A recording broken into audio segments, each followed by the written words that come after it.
Bismillahirrahmanirrahim. Assalamualaikum warahmatullahi wabarakatuh.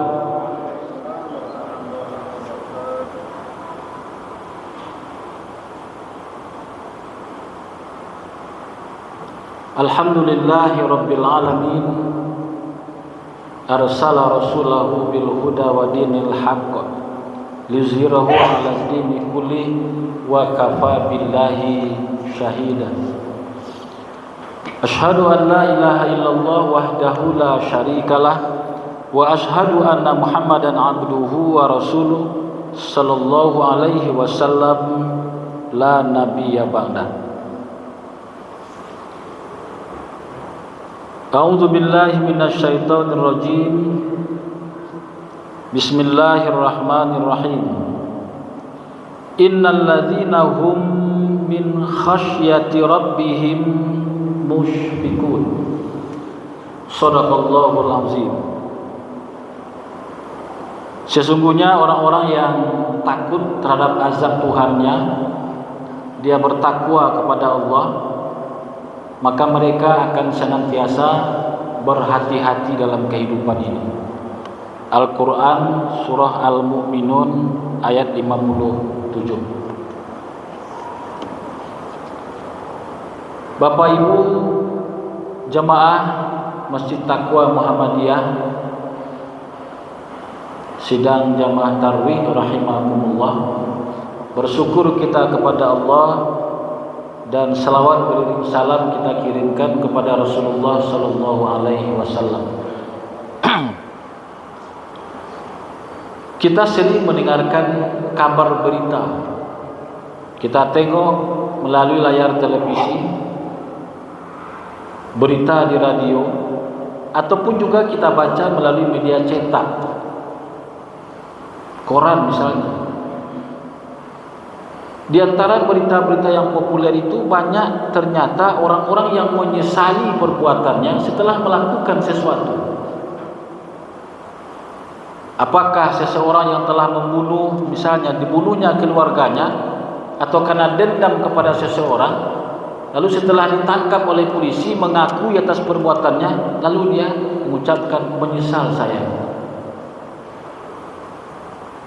Ketika ada orang saling bacok karena emosional, kemudian sadar dirinya, lalu menyesal kenapa saya melakukan itu. Atau mungkin juga dalam kehidupan kita ini, Ibu dan Bapak, kita sudah sibuk setiap hari, mulai pagi, siang, petang, malam, sibuk dengan jual beli,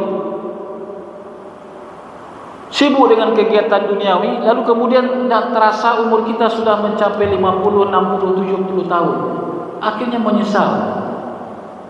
Kenapa tidak dari dulu, ketika masa muda kita beribadah dan seterusnya. Jadi artinya apa? Menyesal itu biasanya datang kemudian. Ada pepatah yang sering kita dengarkan ketika kita SD dulu, sesal dahulu pendapatan, sesal kemudian tiada berguna. Kalau ada orang yang menyesal di awal, itu artinya dia mempersiapkan masa depannya. Itu hebat.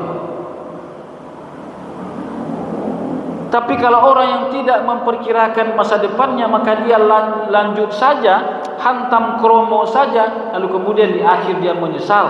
Maka inilah yang tidak sesuai dengan ajaran Islam. Al-Quran Surah Al-Mu'minun ayat 57 tadi mengatakan kepada kita bahwa ciri-ciri orang yang beriman kepada Allah, ciri-ciri orang yang bertakwa kepada Allah, ciri-ciri orang yang takut akan azab Allah, kalau dia dalam kehidupannya, prinsip hidupnya selalu berhati-hati. Ini Al-Quran yang mengatakan demikian. Sekarang Ibu dan Bapak, dalam hal apa kita mesti berhati-hati? Setidak-tidaknya dua saja. Yang pertama, pikiran dan perkataan kita mesti hati-hati. Apa yang akan kita ucapkan, apa yang kita pikirkan, kita mesti berhati-hati. Kalau apa yang akan kita katakan Ibu dan Bapak, maka pikirkan dulu. Pikirkan apa yang akan kamu katakan, tapi jangan katakan semua yang kamu pikirkan. Ini sebuah kalimat yang luar biasa juga. Kita mau bicara, maka pikirkan apa yang akan kita bicarakan. Apakah akan menyinggung perasaan orang lain? Apakah itu menjadi fitnah? Apakah itu menjadi ghibah? Akan menyakiti perasaan orang lain? Pikirkan dahulu. Lalu kemudian apa yang kita pikirkan kadang-kadang bertemu dengan orang lain, ada yang terkiang dalam pikiran kita, jangan semuanya dikatakan. Kalau di Makkah ketika jamaah haji Bapak dan Ibu, orang-orang yang sudah pernah pergi haji, itu yang masih dalam pikirannya saja, itu sudah ada balasannya dari Allah Subhanahu wa taala. Masih dalam pikirannya saja, tidak ada yang tahu tentang sesuatu yang mungkin salah menurut pandangannya, lalu kemudian Allah langsung memberikan cash balasannya. Itu banyak kisah-kisah rohani orang yang melaksanakan ibadah haji, pikiran baru. Nah, sementara dalam kehidupan kita di sini, Ibu dan Bapak, perkataan yang akan kita ucapkan itu mestilah kita pikirkan. Zaman kini perkataan ini tidak hanya dalam bentuk lisan. Walaupun sebenarnya Ibu dan Bapak, kata Imam Al-Ghazali ketika ditanya oleh para murid-muridnya, "Wahai Imam Al-Ghazali, wahai guru kami, apakah yang paling tajam kepada manusia?" Maka Imam Al-Ghazali menjawab, yang paling tajam kepada manusia itu bukanlah pedang, bukanlah itu senjata, tapi yang paling tajam kepada manusia adalah lisan atau lidah. Ini yang paling tajam. Kalau pedang melukai badan, maka mungkin dalam waktu berjalan bisa sembuh dan hilang bekasnya. Tapi kalau perasaan, kalau perkataan dan lidah yang menyakiti seseorang, maka dampaknya luar biasa. Lama sembuhnya, lama, bahkan bekasnya mungkin tak akan hilang. Maka senjata yang paling tajam kepada manusia adalah lidah. Kita mesti waspada. Dan saat ini, di zaman modern hari ini, lidah itu tidak hanya dikatakan dengan lisan seperti kata kita ini, tidak. Tapi juga dalam bentuk perilaku jempol kita ketika di WhatsApp, di Facebook, di TikTok, Instagram. Jadi hati-hati kita. Perkataan kita, ucapan kita, postingan kita, kalau itu benar adanya tentang keburukan orang lain, maka jatuhnya kepada ghibah. Benar ini tentang kejelekan orang lain, benar yang kita ucapkan, itu jatuhnya kepada ghibah, menggunjingkan orang lain, sama dengan kita memakan bangkai saudara kita. Nauzubillah. Kalau yang kita ucapkan, kita posting, yang kita katakan ternyata tidak benar tentang kejahatan orang lain, keburukan orang lain, maka jatuhnya kepada fitnah. Al-fitnatu asyaddu minal qatl. Bahwa fitnah itu lebih kejam daripada pembunuhan. Bapak Ibu, ketika serangan WTC 2001 ya, di Amerika, langsung saja ada sinyalemen tuduhan pelakunya adalah Osama bin Laden, dia berada di Afghanistan, serang. Tapi apakah betul atau tidak sampai sekarang kita tidak tahu. Wallahu a'lam. Ribuan orang dengan satu kalimat saja bisa hancur. Saddam Hussein, presiden Irak yang juga dituduh telah melakukan menyimpan senjata biologis massal yang bisa membunuh ribuan orang seperti COVID yang melanda dunia 2020 kemarin, sampai dihukum mati. Apakah betul adanya? Apakah itu menjadi fitnah? Wallahu a'lam. Itu kehebatan lidah seseorang. Maka sekali lagi Ibu dan Bapak, kalau itu benar adanya tentang sesuatu keburukan orang lain, maka jatuhnya kepada ghibah. Kalau itu tidak benar, maka jatuhnya kepada fitnah. Fitnah itu lebih kejam daripada pembunuhan. Ini yang pertama. bahwa orang iman yang beriman kepada Allah, orang yang bertakwa kepada Allah, di hatinya haruslah berhati-hati dalam kehidupan ini. Yang kedua, apa yang mesti kita waspada, hati-hati dalam kehidupan ini? Dari perbuatan yang kita lakukan. Dari perbuatan yang akan kita lakukan, ibu dan bapak, ini semua akan diminta pertanggungjawabannya, akan ditanya oleh Allah Subhanahu wa taala.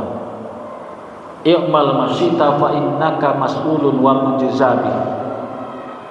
Perbuatan yang kamu lakukan, ingat itu semua akan ditanya satu saat dan akan diminta pertanggungjawabannya.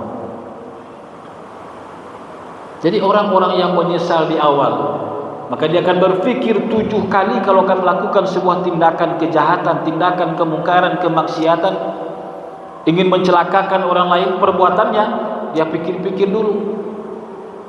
Kenapa? Karena ada pengawasan dari Allah Subhanahu wa taala. Inilah yang diajarkan di bulan Ramadan ini, bulan Bapak. Ada pengawasan yang malaikat, ada CCTV Allah dimanapun kita berada. Ini hebatnya orang berpuasa. Perbuatan orang yang berpuasa itu dikontrol. Hebat. Kita di rumah mungkin tidak banyak orang, lalu kemudian kita bisa saja sendirian di rumah, lalu air galon yang mungkin tidak pernah kita bikin garis spidolnya, sudah subuh, ini dia bekasnya, garisnya, nanti kalau bergeser dari ini pasti ada yang minum. Tidak ada kita lakukan seperti itu, sehingga tidak ada orang. Kita tetap taat kepada Allah, menjaga puasa kita, tidak makan, tidak minum. Banyak kesempatan buat kita untuk bisa berbuka puasa siang hari. Terdengar azan zuhur berkumandang, kita datang ke masjid, lalu kemudian kita berwuduk. Biasanya kita berwuduk, kumur-kumur dulu, cuci tangan, hidung, kemudian kumur-kumur. Tidak ada orang di kiri kanan kita, maka bisa saja kita telan air wuduk yang bersih itu, kita haus siang hari. Tapi tidak dilakukan oleh orang yang berpuasa. Kenapa? Karena ada pengawasan yang malaikat, ada CCTV Allah di mana-mana. Perbuatan yang kita lakukan, ada Allah yang melihat kita. Dapat kita ambilkan sebuah perumpamaan, ibu dan bapak, dalam sebuah pertandingan sepak bola. Ya, jadi ini ada hubungannya dengan surat Yasin.